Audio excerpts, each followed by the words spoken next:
Добро дојдовте на уште еден подкаст на Биди свој. Со мене и со колегата Ване Трајков.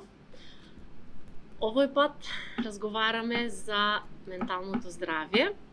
Сите водиме сметка некако за физичкиот изглед, за тоа дали сме здрави, се негуваме, надворешната убавина ни е битна се. Меѓутоа за менталното здравје некако најмалку се посветуваме внимание. Се слагаш зашто е тоа колега? така? Ај само Па да не се знам, да ти си од понежниот пол, баш ме интересира, постојано трчаш, постојано сакаш да изгледаш убаво, и негуваш физички изглед, а за менталното здравје зашто никош не зборуваш и Искрено, да. срам ми е. Срам ми е да одам на психијатар, да одам на некоја терапија, каде што можам да си кажам се и за мојот живот, и за моите чувства, и за И кога би моите отишла? проблеми. Кога би отишла? Па не дај Боже, ако е Кога веќе краен постримички стадиум, кажеме, кога јајсто ќе дојде полудеам подкаст, од се. така. Дали се такви сите пациенти, односно такви струмичени? Разговараме со Милијана Кацарска, психијатар, и мило ни е што се озва на оваа покана. Намерно ја испровоцирав колешката, бидејќи и таа си призна на почетокот дека за менталното здравје и пусти срам или стигма или што ќе каже струмичени, замисли. Да. Тешко ќе се одлучи да дојде кај вас да побара некаква услуга или пак да побара некаква помош. Сите ли се такви струмичени сами остарите? Ви благодарам на поканата. Јас би го дала мојот придонес во мојата област. И ми е задоволство да се надмине практично стигмата и етикетирањето на сите оние што сакат да посетат психијатар или психотерапевт. Не, апсолутно не се сите такви. Можем да кажем еден податок, дека луѓето од селските средини, ако можам така да се изразам, значи луѓето на не толку високо ниво, исклучително го почитуваат кога матичен лекар ќе го испрати на психијатар, значи целосно го испочитуваат и терминот и тој однос што го воспоставуваме, за разлика во нашата средина. Не сакам да звучам лошо, меѓутоа оние вип ликови, Да, вип личностите кои што сакаат да бидат видени пред ординација на психијатар. Но би отишле во Скопје, предпоставувам. Па не знам, се заскриваат, Да. може би отишле на Во Скопје, во Битола, не знам. Гатач, Да не ги види јавноста. Водач, не знам. А станува збор за психичко расстройство. Практично ние сме психијатрите, сме лекари како еден интернист, гинеколог, уролог, заболекар, значи неопходно е да се грижиме за собственото здравје. Ако те боли уво, одиш на отоларинголог. Да. Ако те боли душата, тогаш е неопходно да посетиш психијатар. Според мене, сите оние кои што го посетуваат психијатрот се ментално над сите останати кои што ги заскриваат своите проблеми. Така да таа стигма што ја спомнавте, треба да биде образец кој што треба да го тргнеме од нашето однесување и таа етикета. Не, луѓето што одат на психијатар не се луди. Луѓето се соочени Ама сами. се уште ја има таа стигма. За жал, се уште ја има таа стигма. Ја има, Ево, добро го меѓутоа кажа ти. се руши. Јас сум позитивно изненадана. Значи се руши стигмата. Луѓето се повеќе и повеќе бараат помош. И притоа, кога некој, а ги има многу, јас сум задоволна апсолутно со резултатите во мојата професија, кога луѓето споделуваат онака баш бев кај тој доктор, ги имав паничните напади, ја имав анксиозноста, депресивна и практично се шири кругот. Аха, кај тој доктор и тоа е тоа. А за тоа на старт кажав, луѓето од по-ниските интелектуални нивоа се оние кои што популаризираат да одат на психијатар, за разлика од другите, кои што сметаат дека не се засегнати и се недопирливи. Не, јас секогаш кога ќе дојде пациентот, секогаш му велам, сите ние сме пациенти на некој си лекар и секој од нас може да се најде на спротивната страна, вклучувајќи се и сам. Апсолутно. Сакаш да кажеш дека тие што ги сметаме за поинтелигентни, тие се повеќе се плашат да Вип личности кои што едноставно не сака да ги озборува јавноста дека биле на вратата на психијатар, па бидејќи ќе се врти приказна, знаеш. Сега Мери Јанчева од Биди свој отишла на Би, па што е со Мери фали. Па мислам тоа Да, вообичаени. Пак ќе го спомнам и стравот да си погледнат самите во себе и да видат дека да, имаат недостаток. Може би имаат превисоко мислење за себе. И тоа е до некаде така, меѓутоа во нашата средина е пресудно тоа е етикетирањето. Ако бидеме видени и што практично за оние што имаат високо мислење за себе, што средината и општеството ќе каже. Значи, таквите пациенти одат пред да стигнат до нашата ординација, посетуваат кардиолог, прават магнетна глава, прават ехо, и никаде нема тироидна, прават се, имат хипертензија, имат одат на дерматолог, значи буквално и на крајот се испоставува дека со едно наше магично апче од групата на антидепресиви се решава се. Затоа што во денешно време, како што живееме во стресно време, стресот е една од основните водечки причини за смртност во однос на кардиоваскуларни, во однос на малигни, во однос на суицидалните однесувања, во однос на сите. Значи, мојата парола, што во овие денови посебно ја пласирам, е конверзијата во здраво тело, здрав дух. Не. Здрав дух е неопходно за здраво тело. Значи, почнуваме од психијатар, завршуваме. Во секој случај пациентите кога ќе дојдат и јас ќе се сомневам дека станува збор дека мора да се направи магнетна глава. Да. Ова држите за, ова во секој случај ова што е здраво дух во здраво тело држите за дефинитивно. Тоа е во денешно време. Заречи сега Кацарска. Зошто? Стресно време, секој ден во нервози, вака како што тргнува и мојот организам, очигледно дека од стресната ситуација ќе завршам и кај кардиолог и кај сите останати, а може би прво треба кај вас да дојде. Да, како што кажеш, да. Затоа што да, кажев дека сите ние сме живееме во стресно едно општество, стресно окружување. Меѓутоа не постои само еден тип на стрес. Ние прво треба да го препознаеме, да го разобличиме и потоа рационално да му пристапиме. Што значи тоа? Што сакам да кажам? Значи, постои добар стрес. Добар стрес е она позитивна трема, например, сега еве сме во некоја комуникација, јавен настап, окей. Стресот и стравот, посебно стравот е една алармна функција на организмот. Ни дава, ако ние немаме позитивна трема, не можеме да постигнеме успех во животот. Не можеме да положиме испит, ако ние се исто. Значи, позитивен стрес е оној кој што не води напред. Да.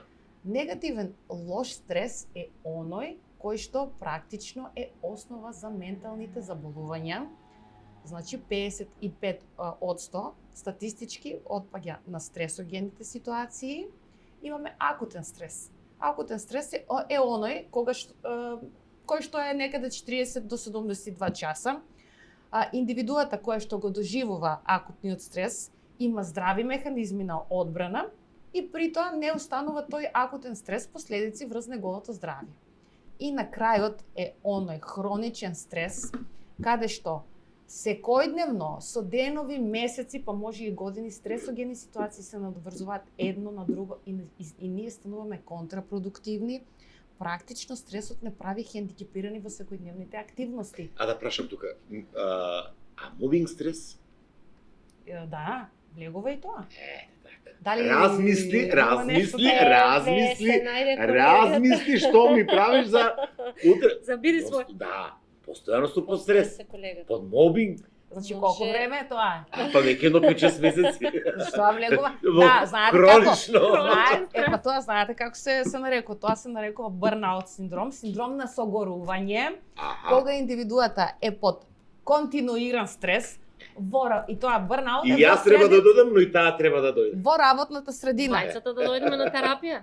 Па дали ми треба толку стрес? Јас сум сертифицирана за рационално-емоционална, а не за групна терапија, така да ќе мора да се одлучите еден по еден. Да. Мислам, малку на одмет, во секој случај на работните позиции имаме стресови, тоа дефинитивно. Многото време. А знаеш што сега ме заинтригира тоа кога кажуваш се произлегува од стрес, да, и кога ќе одаме на доктор, сите ни кажуваат Тоа ти е од стрес, тоа ти е од стрес. Зошто никој доктор до сега нема препорачано или кажано оди на психијатар? Па добро, рече Милијана дека веќе антидепресив, да. Почна веќе некако да се менуваат работите. Може би и тие општите лекари, не знам.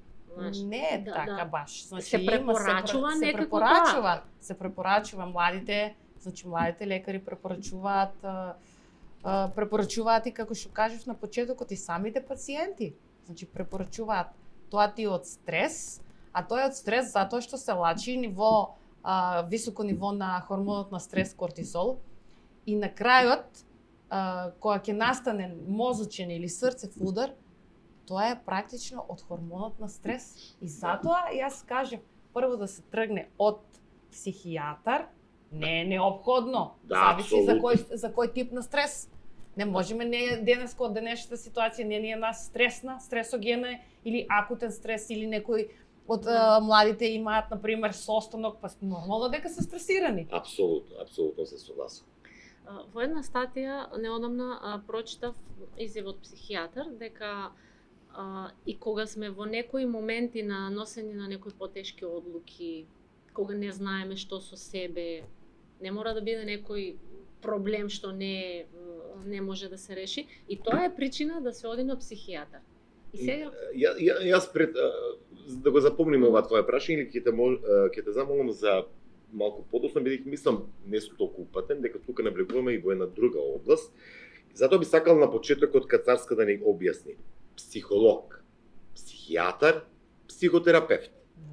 Тоа се три појмови кои што честопати ги мешаме, имаат можеби некои сличности, но не се тоа. Психологот е едно ова што ми го спомнуваш некако психолошки. Да. Но, ајде те молам да расчистиме. Да. Психолог фала на прашањето, ќе Вообичаено некако тоа многу се меша кај јавноста.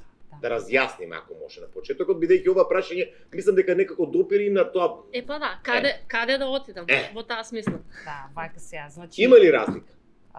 Има разлика, диаметрална е разликата, меѓутоа психологот и психијаторот работат во тим. Значи ниту еден не е помалку важен. Меѓутоа, психијаторот првенствено е лекар, што има завршено медицински факултет, потоа има доедукација во некоја специјалност, во случајот психијатрија, и понатаму, ако сака, може да биде со субспецијалност. Мојата субспецијалност е судска психијатрија, има детски психијатри. Во однос на психолог, значи, тоа е лекар. Лекарот препишува лекови и се бави со заболувања. А психологот? А психологот потекнува од филозофски факултет, значи, и практично, како што и кажевте, значи, ако имаме проблеми што не е за сега толку психата, значи, до степен на депресија или било кој тип на расстройство, може преку техники, психотерапевски техники, во однос на тоа кој што има завршено од техники. Сега, и психологот и психијаторот може да оди на доедукација за психотерапија. Може ли само накус? Психолог со говорни техники на сослушување, на сочување е психолог, а психотерапевтот плюс ова што го спомнува психологот и дели терапија. Не. Или не? Значи, психологот може да дели терапија? Психологот не дела. Психотерапевтот може. Исклучиво е пак со муабет. Таму станува збор за техники на зборување. Значи имаме техники и задачи. Значи кој што ги задава психотерапевтот. А психијатрот дели терапија, тоа сакам да кажам. На него помислив да извини. Психијатрот дава. Да си прашаме некако поедноставно на филмовите како што гледаме. Одиш, си легнуваш на кревет, си правиш муабет, со кој е тоа? Тоа е психотерапевт. Тоа е психотерапевт. Во случајот што го спомнате, значи тоа е психоанализа. И сега психоанализа во Македонија не постои, а психоанализа и сите тоа го прашуваат и ми е интригантно што се случува. Да? Значи психоанализата е длабоко проникнување во личноста. Психоанализата е Фройд, Јунг и тоа и трае кога еден пациент, клиент ќе биде подвргнат на психоанализа. Тоа значи дека мора да оди на терапија 4 години секој ден. Значи, длабоко проникнување. За разлика од другите техники, например, имаме техника кај паничното расстройство. Панично расстройство се случува панични напади на улица, каде што, например, пациентот ја доживува паничното расстройство, го доживува на оваа улица. Имаме експозиција, односно изложување, техника на изложување, да се соочи со неговите ирационални мисли. Практично ти помина еднаш, се случи ли да добиеш мозочен удар, падна ли не, 2 пати, 3 пати, 5 пати. Значи имаме тие се техниките кои што се малце по-лесни за обавување. За разлика од ова што го гледаме на филмовите, а и верувате, психотерапијата е многу тешка. Пациентите треба да бидат на високо интелектуално ниво. Знаете, ќе дојдат и ќе кажете, а нели може да не пијам лекови да психотерапијата? Да се разговара. Да се разговара. И јас имам техники од мојата како се вика, од мојот правец што го работам. Јас не сум психотерапевт, меѓутоа сум советник, затоа што за психотерапевт треба 4 години, јас имам завршено 2 години. И во однос на проблематиката што ја решаваме, ја избираме техниката. И они добиваат домашна задача. И прашањата што треба мене да ми ги одговорат се многу тешки. Интимни во смисла. Па не мора, не се толку интимни. Значи не се толку интимни, меѓутоа пациентите искрено да кажам, значи психотерапевски многу многу малку успеваме да работиме, искрено. Да не сум ти во кош. Се соживевате? Не, се соживеваш со пациентите? Да, со разни личности, разни емотивни состојби, некаде она што рековте, и како психијатар работите, и како психотерапевт комуницирате. Вие буквално навлегувате во посвест или во душата на мојата, на колешката, оние кои што ќе дојдат кај вас. Вие кај вас мозокот претпоставам дека собира многу информации, не знам. Да, тоа беше Па да не сум ти во кожа. Пак сега, јас се запишав на медицински факултет исклучиво да бидам психијатар. Тоа значи дека професијата си не можам да се замислам како гинеколог, интернист или било што друго, нема шанс. Немој тато ќе се налути. Немој тато ќе се налути, сега вака не се замислам јас како интернист. Значи, дефинитивно. На почетокот на кариерата, пошто веќе 10 години сум психијатар, ми беше исклучително тешко и имаше моменти.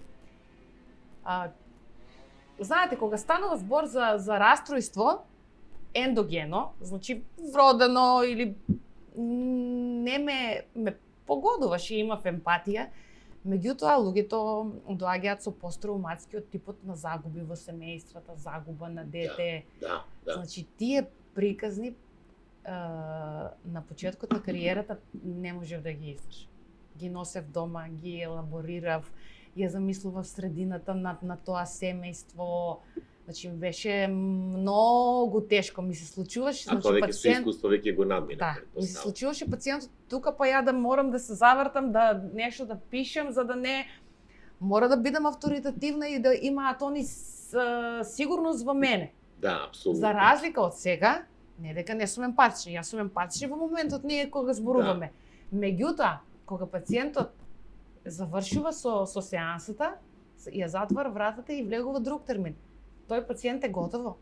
Завршена историјата до наредниот преглед. Да, искуството и годините на работа. Исто нели ние како викаме добро бе хирурзите, мајка му стара, како они од Па добро, се не извини, хирургија, значи или слепо црево или не, сега не навлегувам, не сум компетентен, ама нели. Загине пациенти, тоа е. ама тука се случува што разни судбини, мислам нели, рече и за ова и некако не знам, може би грешам. Не, исто, извинете. Нели, сега како оди или например од секогаш сум мислела како може судски вештак ти. Не судски вештак, него на судска патологија. Практично они работат исклучиво со лешеви, тука нема ништо Ништо, гинекологот е друго. Јас Ама Милијана лешевите сега, ништо, отидовме многу дали. Ти ги слушаш судбините. Да, ги слушам и тука може. А тука значи Да, и за да им помогнеш, мора некако да се соживееш со тоа и да бидеш дел од нивната, не знам, судбина. Рече дека уште од мала да се запише на медицински факултет, знаеше дека сакаше дека утре да задутре психијатар ќе бидеш. Да, од сегаш од уште 4-та година во монахот ми стои.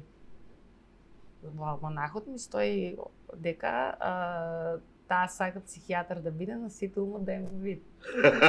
Ова е добра. А за колку време ќе ми го видиш мојот ум? Па вака сега теориите кажуваат дека нели ние доаѓаат пациентите на сеанси и ние им поставуваме диагноза. Мислам диагноза неуроза, депресија или било што, не е за нас ништо. Меѓутоа некој познат психијатар кажал дека пациентот мора да се наблюдува минимум 5 години за да бидеме сигурни во диагнозата. Не дека ние грешка ќе поставиме сега. Имаме диагностички критериуми за паничен, имаме диагностички критериуми за шизофренија, имаме диагностички критериуми за генерализирана анксиозност. И се водиме. Кога ги задоволува некои критериумите и ние знаеме. Така да кажете дека кај вас пациентот мора да доаѓа подолго време, не е тоа да дојде еднаш-два пати на сеанса, да се дадат некои антидепресиви и завршува тука. Тоа си трае, тоа лекување, ајде да кажеме. Прво, нели тоа, морам да бидам искрена, на почетокот на прашањето на сите, докторки, колку време треба да пијам антидепресиви? Ке им кажем, па добро, 2-3 месеци, знаете, тоа е некако поприфатливо. И сега кај луѓето доаѓаат, ние ги закажуваме контролите согласно манифестираната симптоматологија. Мора првата контрола да биде после 3 недели, се со цел да видиме како делува терапијата, дали сме се качили едно скалило погоре. И кога пациентот ќе го осети бенефитот од лекот, тој веќе не прашува уште колку имам јас да пијам. Терапијата, веќе кога ставаме медикаментозна терапија, по протоколите, значи минимум трае 12 месеци, кај некои рекурентни повторувачки депресии, може да трае и со години, па дури и до живот. Кај најстрашните болести, луѓето со психози пијат цел живот.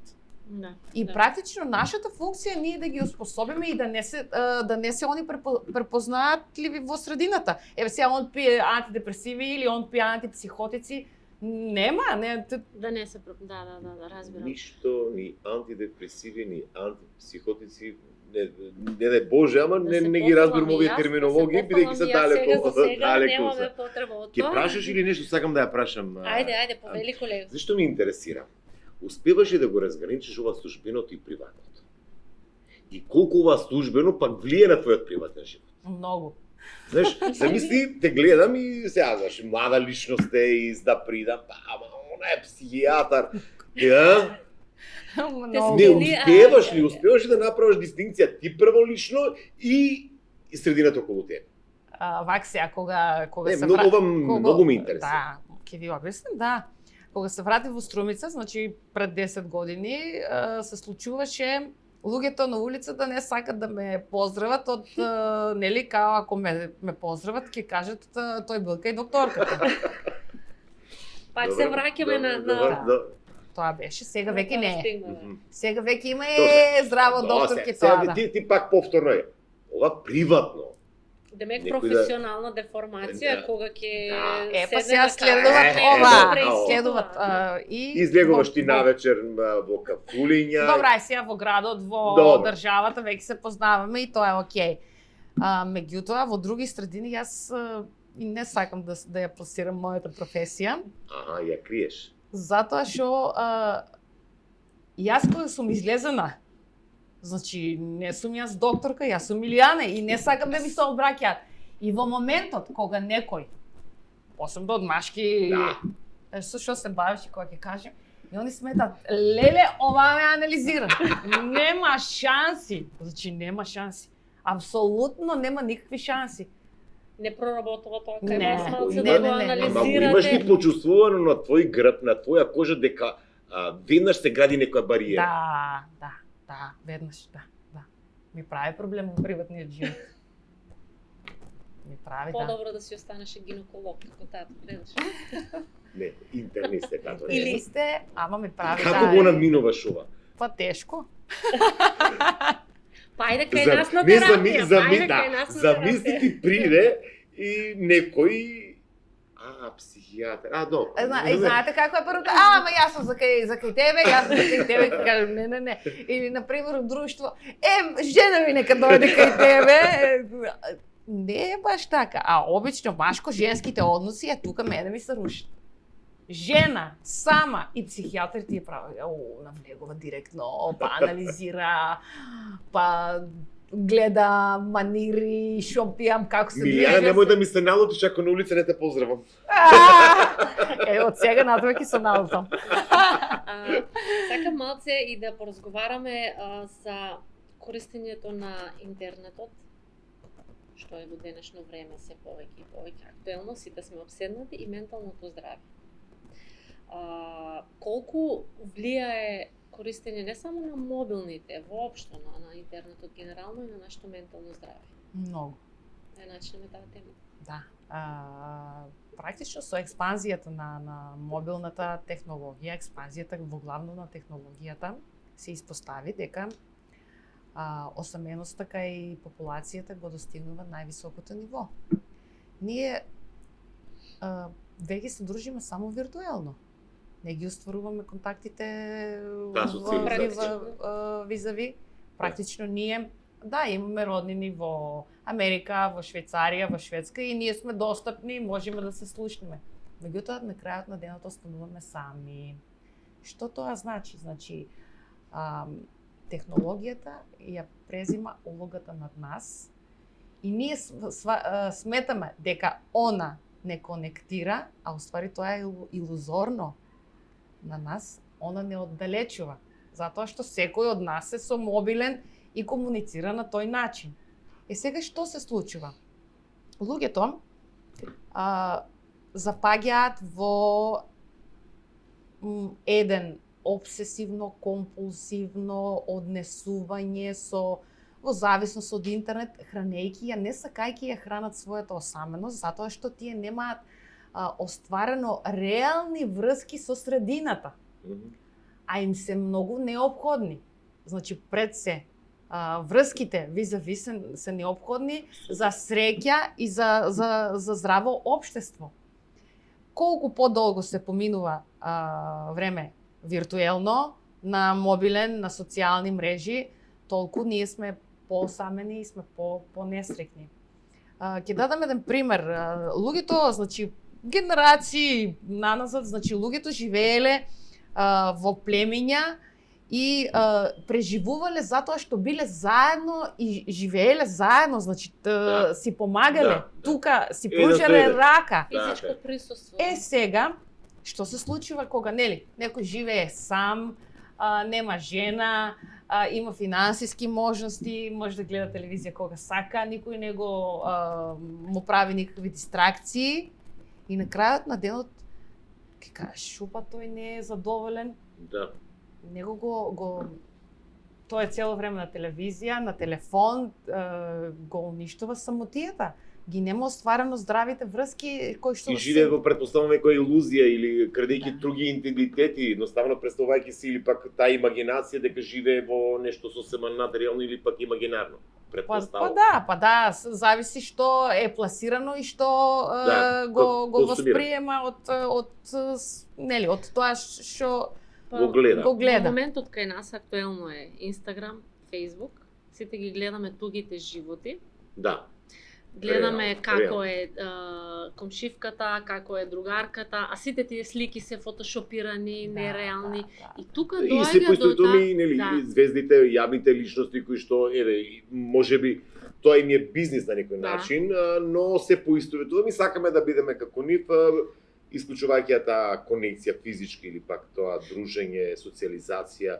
И тоа некако влијае многу повеќе на младите. Се сложувате со тоа? Апсолутно, да, затоа што практично тука настанува тој социјален притисок, од социјалните мрежи притисокот. Имаме предизвици и ризици. Зависи кои се тие челенџи, дали се добри или лоши. Имаме многу примери каде што челенџите се завршуваат со смртни исходи. Така е, да. За жал. Да. И сега тоа што го спомнавте. Гледаме ние совршена убавина, гледаме совршени места, гледаме совршена храна, Така. посебно се однесува на убавината. Значи, ние се стремим, убавината во нашето општество е императив. Да. Е императив за успех. За да добиеш подобра работа, за да бидеш на повисоко ниво во општеството, меѓутоа не е тоа така. Императив треба да биде, не треба да бидеш убав, треба да бидеш добар човек. И каде не Добар носи човек. сето тоа? Тоа не носи во едно, например, тоа сега што го зборуваме, јас само за кратко ќе начнам, например за убавината. Сега ние гледаме и секако не сме ние исти како Моника Белучи или било што. И настанува, значи, ситуација каде што луѓето запаѓаат во еден очај за сопствениот изглед и машката и женската популација. Тоа во нашата струка се нарекува дисморфофобија. Значи, тие по секоја цена бараат начин да го одржат она што е замислено во нивните глави како тие треба да изгледаат, уствари. А сето тоа води низ тие пластични хирурзи, низ дерматолози, низ сето тоа и на крајот уствари запаѓаат во тешка ментална состојба, затоа што никогаш не се задоволни. Да. И тоа веќе во континуитет па се наложува и веќе настанува, може да предизвика и стрес и јас не ги знам овие. Значи тешки ментални. Значи тие наметнувањето, посебно за убавината, има многу. Имате кај вас такви пациенти, реално? Има Баш, пациенти... Воздржи се. Пациенти од аспект на со ниска самодоверба се толку прекрасни, убави. И сега доживувањето за себе е различно. Да. Доживувањето добро, е рече различно. на самиот почеток дека треба да бидеш добра личност. Да си задоволен. Да си задоволен. На крај крајава па не мора ни да си сите не може да слаб, бидат убави. ни да имаш прав нос, па не тоа. Так. Само прифаќањето е уствари суштината на здравиот начин на живеењето. Не мора да бидеме сите исти. Апсолутно. И да имаме долга коса, и да имаме прави уши, прави заби, па Така. во недостатокот е убавината. Да. Колешке, Има. значи и те како влие ова, како се вика, овие социјални мрежи врз менталното здравје? И тоа нека биде еден апел пред се кон повозрастните да обрнат внимание кон овие тинеџерите, адолесцентите кои што по таа фаза некако го губат и тој личен свој идентитет следејќи ги тие социјални мрежи. И многу често се спомнува поимот анксиозност, депресија кај младите. Ајде да го појасниме тој поим. Дали реално тие се анксиозни, се депресивни младите или тоа е некое однесување како резултат на социјалните мрежи? Како би го дефинирали вие? Не, знаете како, значи за жал, нели, кога ќе спомнеме депресивност, анксиозност, деца, млади, некако тоа Прејак збор ми е тоа за не е споиво. Затоа што тоа е добата во која што се споделуваат животните радости, среќни моменти. Меѓутоа не е така. За жал, депресијата се диагностицира од најраната возраст. Значи се провелува и понатаму.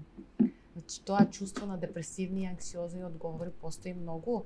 На времето било, како што кажев, не спојува, меѓутоа стручната јавност, откога ги утврдила манифестациите, веќе сериозно се залага за лечење. Значи депресијата и анксиозноста се, за жал, процентуално многу застапени. И тоа не само како причинител социјалните мрежи. Има многу, значи, освен социјалните мрежи, семејната средина, значи нарушената семејна кохезија. Самото патологијата во самото општество.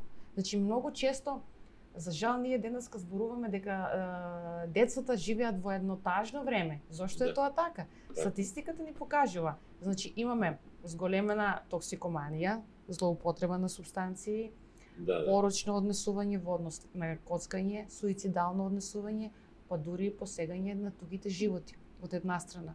Од друга страна, патологијата во општеството.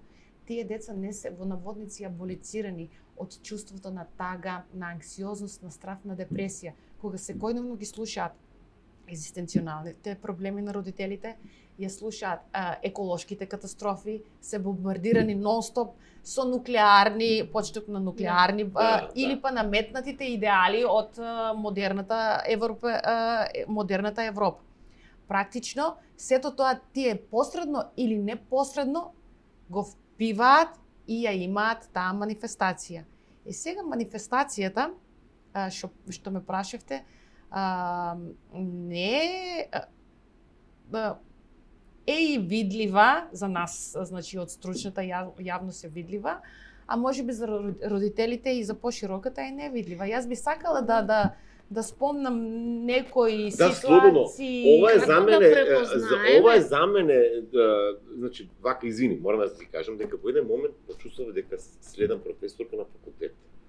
И толку убаво ја слушам, иако за мене ова е нешто ново, мислам, ова што го зборувам. Ама и нешто што стварно не го знаеме и не се разговара. Треба малку да посветиме обичниот човек да слушне, да разбере. Да, јас сум за сега прво бев како личност, а сега сум претворено во родител и баш ме интересира. Да, па и тоа дека некако се занесов и веќе си праваме на своја слика како родител, границата, дали може ние како родители да увидиме, да превенираме или да знаеме кога детето ми е депресивно. Така например, нели, промена во расположението, ќе кажеме, па сега е тоа во пубертет. Се е налутена, се е сама, не сака да разговара. Не е баш нели тоа така. Тоа ако може да трае состојба, секој од нас може да биде. Значи, може да имаш депресивна епизода секој од нас, меѓутоа тоа е времено ограничено. Ако е перзистентно, тогаш веќе станува збор за расстройство. Значи, кога има еден непријателски однос детето, кога недостасува онаа детска спонтаност, значи, да не се вклучува во игрите со своите другарчиња, кога е исплашено од смрт за своите блиски, значи, кога е исплашено да не биде отфрлено. Практично имаме и во неговото движење, тоа е забавено. Во неговата мимична експресија. Нели ние детските лица ги доживеваме насмејани, стварно се весели, или пак кога се лути. Так.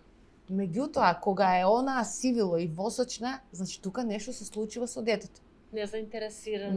Незаинтересираност, одбива било каква помош, или пак станува збор за друг облик, така наречена маскирана депресија, кога детето се жали на чести главоболки, се жали на стомачни тегоби, повраќање, несакано мокрење, несакана дефекација, сето тоа. Дали во такви случаи кацарска или пак психијаторот може да помогне? Да. Доколку тоа се детектира, во подолг временски период. Значи, внимавајте родители, ова што го слушате, доколку се појави во подолг временски период, во континуитет, нели? Веќе веднаш мора да се интервенира и да се консултира. Тие се алармантни ситуации, алармантни ситуации и неопходна е помош.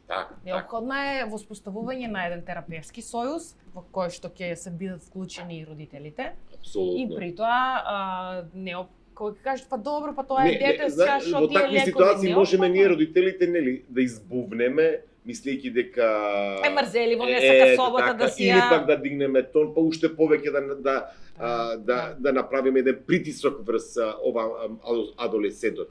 Во такви случаи најдобре е консултација со стручни лица, преку психијатар, да не продлабочиме уште повеќе. Да, и ние прашуваме колку тоа долго перзистира. Например, детето ако се налутило или ако имало слаби оценки, може било некоја моментална ситуација. Меѓутоа, ако се има сменето однесувањето нагло и тоа перзистира цела учебна година, значи нешто се случува со детето. Ние тоа треба, во терапевскиот процес го разрешуваме сега и овде. Тоа е малце подолготраен процес. Практично ние навлегуваме треба да ги разобличиме внатрешните и надворешните ситуации кои што доведуваат до анксиозноста и депресивноста, значи до базично ниво. Се со цел да ја видиме каде настанала таа рана травматизација на детето. Кога ќе ја разобличиме каде настанала раната травматизација, почнуваме да делуваме за подоцна во адултниот период секогаш да има репроцесирање на тие трауматски ситуации се со цел за надминување и не навлегување на тешки ментални расстройства. Како што ве слушам сега, тоа значи дека и ние родителите мора да се приспособуваме на тој начин на лекување, ајде да кажам, на тоа дете.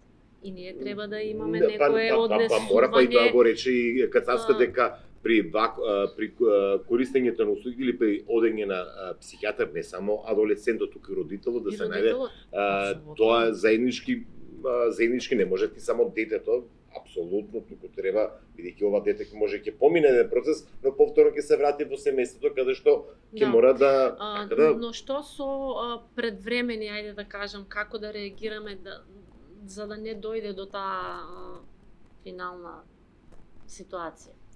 Како ние да се поставуваме како родители во тоа денешно модерно време со интернети и телефони и се? Кој ќе биде твојот совет за нас како родители? Ајде да те слушнам. Пошто и ние родителите не знаеме како дали да попуштиш, дали да писнеш, да дигнеш тон. Не, сега убаво ќе ви објаснам. Нема да ги кажем советите, него ќе ги кажем причините кои што доведуваат до анксиозни и депресивни расстройства. Што значи, кога ќе ги спомнам причините, треба сето од наведените причини да го избегнуваме. Да се најдеме си. Значи, за развитокот на анксиозно поведение кај децата или депресивно поведение може да доведе физичко запоставување. Физичко запоставување значи не грижа за детето. Обично не грижи. Не купување на училишен прибор, не купување на храна, не обезбедување на заштита. Може да биде емоционално запоставување. Емоционалното запоставување кога немаме емоционална стимулација, односно родителот не покажува емпатија и не е овде да слуша за неговите проблеми, за неговите достигнувања, за да го награди или пак да го казни. Значи тој практично не ја валидира неговата личност. Од друга страна, тоа е запоставување. Од друга страна, постои емоционално злоставување. Емоционалното злоставување е целосно отфрлување и рушење на вредноста на детето. Детето во тие моменти се чувствува, значи, целосно немокно, осамено и е преплавено со страв. Ја нема сигурноста во средината од која потекнува и таа несигурност се одлива и во надворешната средина, практично неговата социјализација и индивидуализација е нарушена. Освен тоа, значи отфрлувачкото однесување, постојат и родители каде што се презаштитнички од спротивно. Сега што тоа значи? Тоа значи тие родители го неовозможуваат, значи поминувањето на фазата на фрустрација кај детето. Значи детето во развојните фази мора да помине из некоја фрустрација. Фрустрација од типот ја сакам книгата, па не може да ја добиеш книгата. Значи мора да постои што смее и што не смее.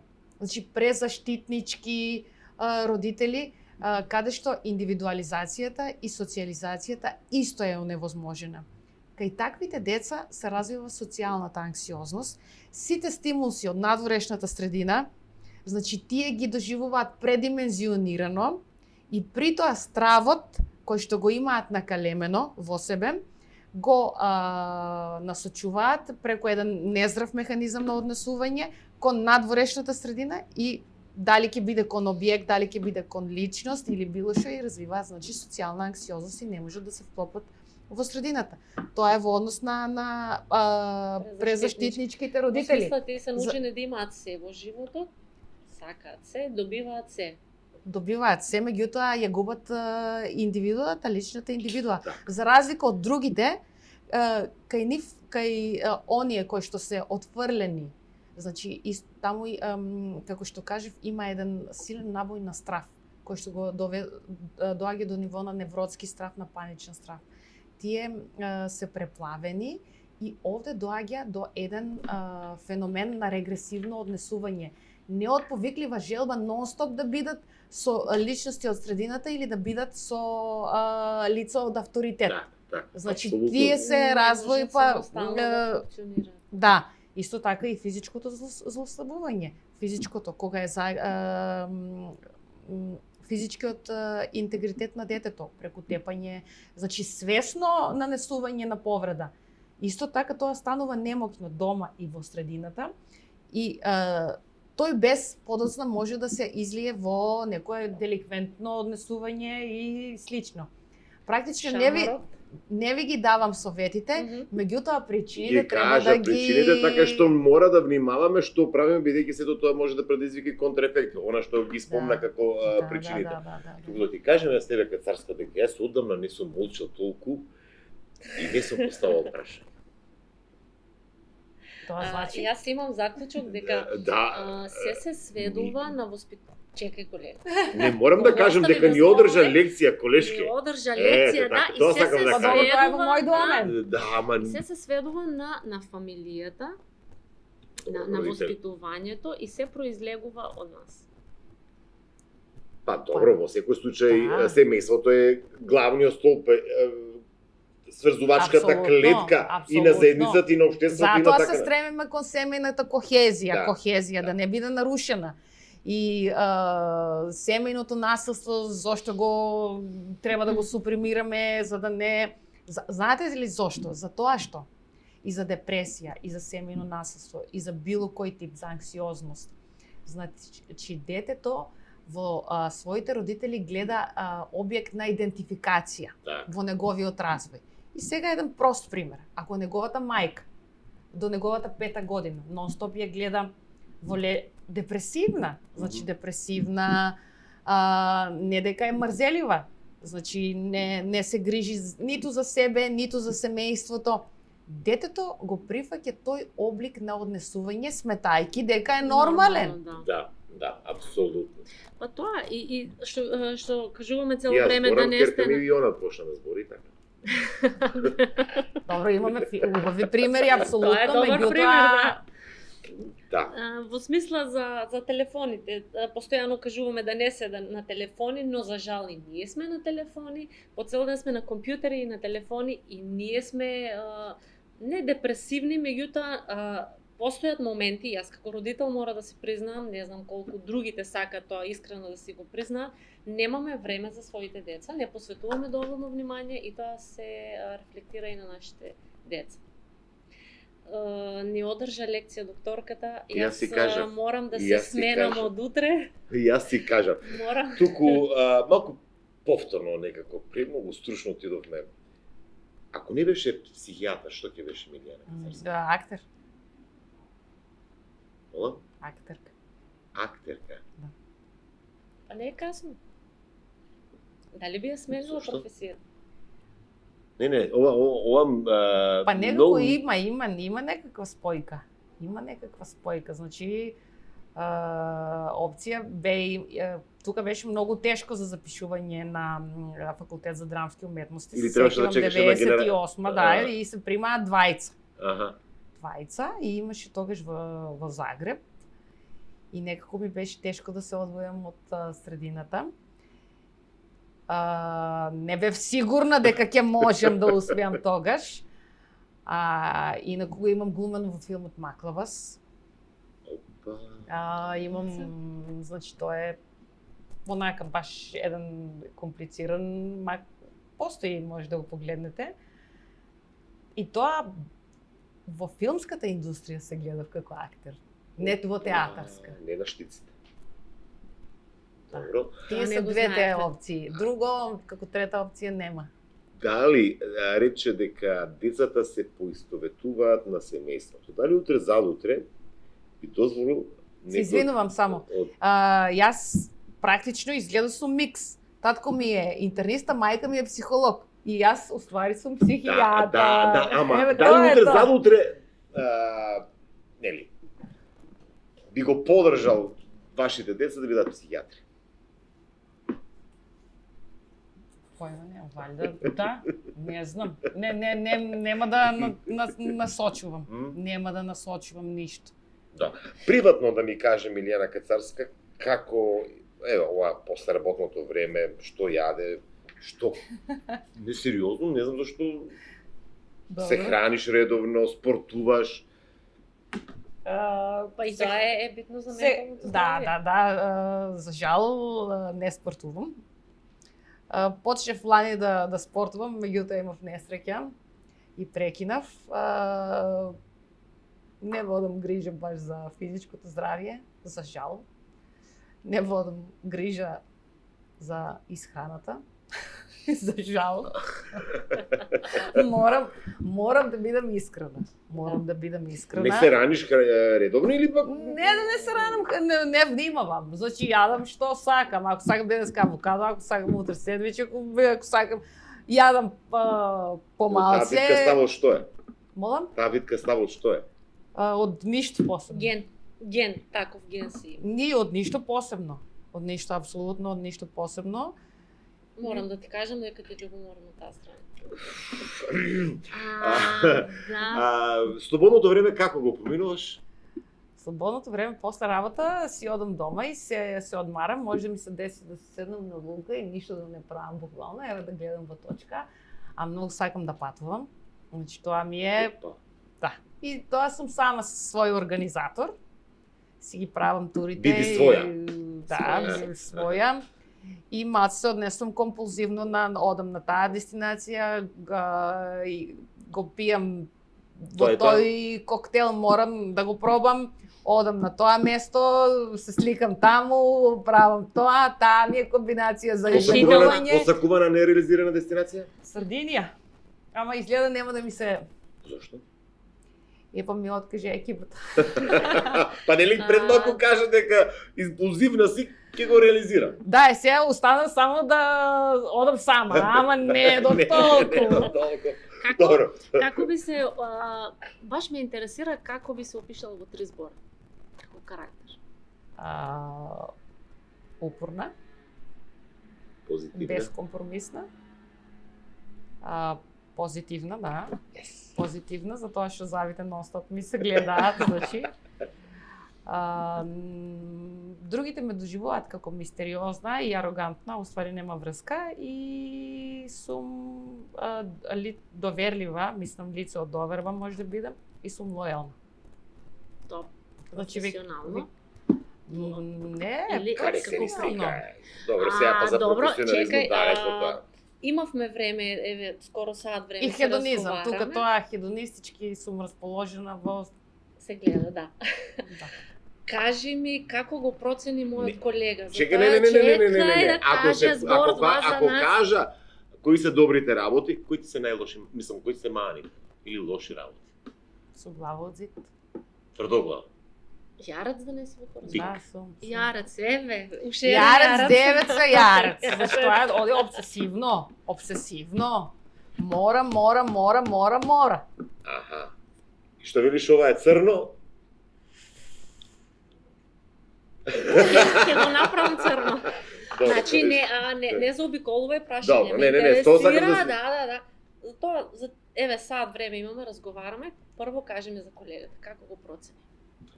Комуникативен? Да. Позитивен лик за почеток тоа, сега не сум на работа. Мора да го наведеш. За да дадам оценка мора сетингот да биде. Ама нели беше 5 години? 5 години па да дојде... Не, стапно ние поставуваме, не ги оставаме пациентите, клиентите без диагноза. Меѓутоа сетингот ние. Не секој. А мојата диагноза? Па не може јавно да се зборува за диагнози. Благодарам.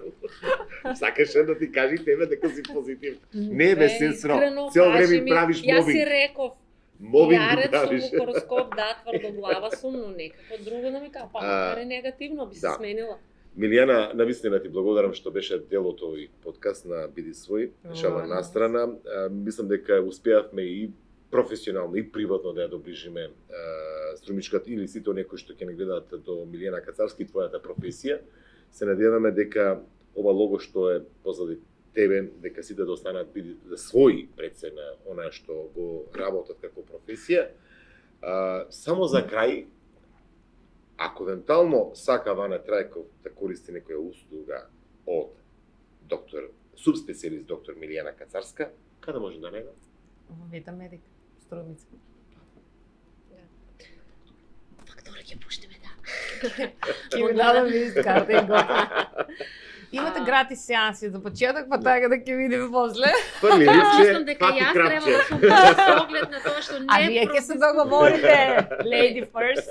Штом не ми кажа ништо, значи јас треба да сум прва. Не, така почневте дека имате скепса, страф од само проникнување. Никој не каже дека никој не каже дека треба да сте први. Никој не каже. Ќе дојде. Што ти кажа? Благодарности од мене.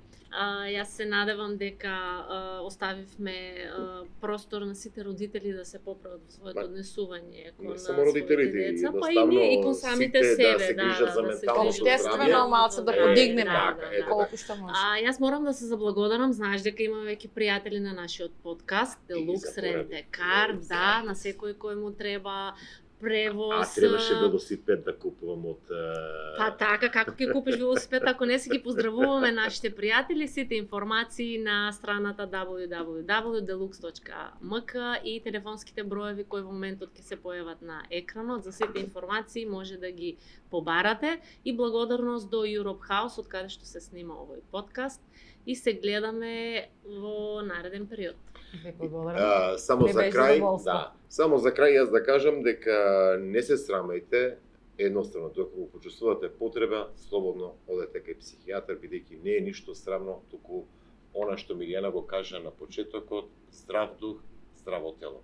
Некогаш работите почнуваат и можеби да завршат токму кај психијатар. Кацарска, ти благодарам што беше толку интересно.